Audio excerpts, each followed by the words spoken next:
Makar Sankranti everyone তুদলে গেছি শকর পোড়া কাদের বাড়িতে মকর বেনে গেছে সবাই জানি আমাদের যে বানাচ্ছে বাবুন ঠাকুর। এটা আমাদের বাবুন ঠাকুর মকর বানাতে বসেছে এখন।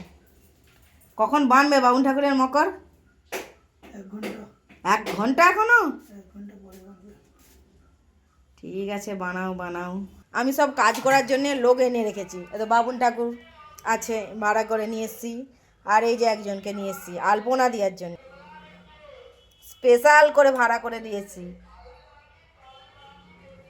ওই এমনি তো দেখ ভাড়া দিয়ে 1 মাস থেকে বস করি খাওয়াচ্ছি। তো বস করিয়ে খাওয়াচ্ছি যাতে না, যাতে এই সংক্রান্তিতে আলপনা দেওয়া হয়। কি বলছি? মানে 1 মাস না, 15 দিন হয়ে যাবে, 15 দিনে বেশি হয়ে যাবে। আমরা আসলাম কত তারিখে। না আলপনা দেওয়া হয়ে গেছে, তুলসী তলায় দেওয়া হয়েছে।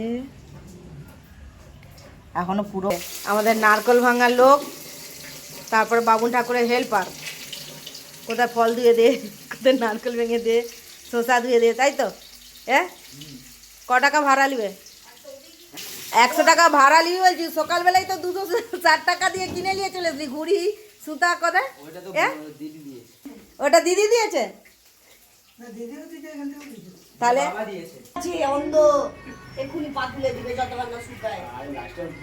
হলো হলো না হয়নি। কোথায় আর একটা আছে? আরে বড় আছে বললাম, এটা অনেকটা বড়। আরে বড়, আমি তো এইখানে পাটা দিয়েছি। ও তুমি ওইখানে এই এ দিয়া কমপ্লিট, তাই তো? এবার মকর খাও। আমাদের মকর করা কমপ্লিট হয়ে গেছে, এবার মকর খাবো, তাই তো? ফল ঠিক আছে, চলো এবার মকর খেয়ে নি। হয়ে গেছে। আমরা এখন এখানে পেঠা বানাচ্ছি। আমাদের বাঙালিদের ট্রেডিশনাল এটা, যে 2টো জায়গায় আমি বসিয়েছি, নাহলে হবে না। সকালে তো তোমরা দেখলে যে পূজা করছে, তারপরে আমার মেয়ে আলপনা দিচ্ছে। আমাদের এটা বাঙালিদের হয় সংক্রান্তিতে, আমাদের আলপনা দেয়, সকালে পূজা করে, মকর বানায়, আর সন্ধ্যেতে পিঠা হয়। এই যে এরা 4 জনে পিঠা বানাচ্ছে, কেন 4 জনে বানাচ্ছে বলে তাড়াতাড়ি বেনে যাচ্ছে। আর আমি একা তো, তোরে 2টো গ্যাসে বসিয়েছি, 2টো হাঁড়ি, নাহলে হবে না। তাড়াতাড়ি বেনে যাচ্ছে, নাহলে করতে পারবো না। তাই আমি 2টো হাঁড়িয়ে বসিয়েছি। আর এই এরা হচ্ছে এখানে 4 রকমের এখন পিঠা হচ্ছে। ডালের হচ্ছে, বাঁধাকপির হচ্ছে, আলুর হচ্ছে, নারকেলের হচ্ছে।